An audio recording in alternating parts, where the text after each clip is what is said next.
update ng bayan. Maasahan anumang panahon.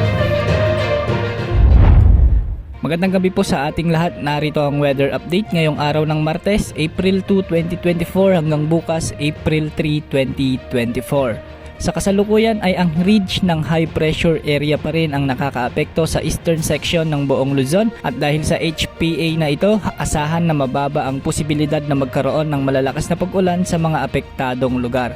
Samantala patuloy naman na makakaapekto ang mainit na easterlies o ang mainit na hangin mula sa karagatang Pasipiko sa natitirang bahagi ng ating bansa.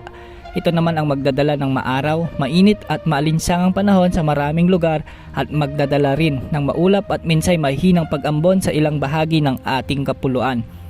Ngayong gabi sa natitirang bahagi ng Luzon ay asahan ang malinis na kalangitan at maliwalas na panahon at mababa naman ang tsansa ng mga pag-ulan hanggang bukas. Ngayong gabi hanggang bukas ay asahan ang maaraw at mainit na panahon sa malaking bahagi ng Metro Manila, Palawan at natitirang bahagi ng ating bansa gaya ng Visayas at Mindanao na mababa rin ang tsansa ng mga pag-ulan. Posible lamang ang ilang mga kalat-kalat na mahinang pag-ulan lalo pagsapit ng dapit hapon at gabi dahil sa mga localized thunderstorms o mahihinang isolated rains. Ngayong araw ay naitala ang pinakamataas na heat index sa Giwan Eastern Samar na umabot sa 46 degrees Celsius. Nasa danger level na ito ayon sa Pag-asa at posibleng magdulot na ng heat cramps at heat stroke.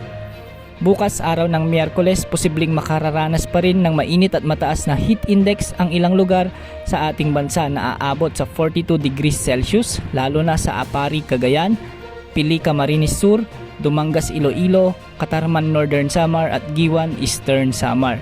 41 degrees Celsius naman ang forecasted heat index sa Lawag City, Ilocos Norte, Dagupan City, Pangasinan, Tuguegarao City sa Cagayan, Muñoz, Nueva Ecija, Puerto Princesa City at Aborlan sa Palawan, Masbate City, Rojas City, Iloilo City, Tacloban City at Cotabato City sa Maguindanao. Kapag ganitong mainit ang panahon, ugaliing manatili sa malilim na lugar lalo na pagsapit ng tanghali hanggang alas 3 ng hapon para makaiwas sa heat cramps at heat stroke.